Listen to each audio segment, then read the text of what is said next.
I've been asked to potentially suspend the superintendent, just as I did the sheriff.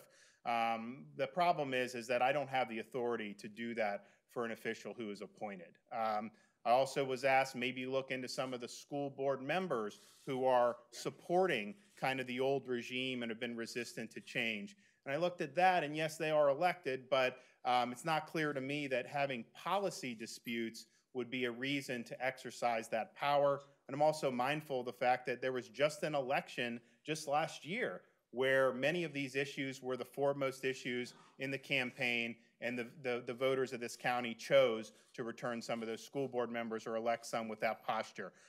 So I was not convinced that I had the authority, given the facts, to suspend, but I also was mindful of the fact, having just had an election when these were all very live issues, may not be an appropriate use. So what we are doing today is announcing that and I think at the end of the day, I want accountability looking backwards, but I also want to protect Floridians moving forward.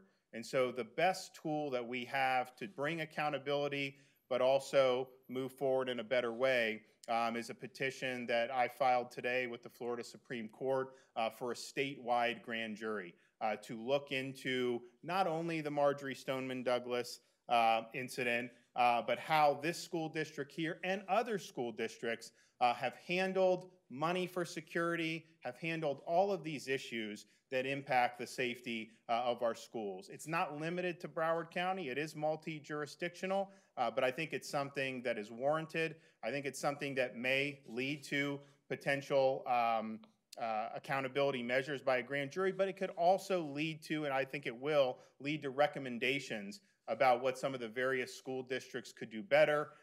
They could provide information to the state of Florida, and we can then take action as people on the local can take action.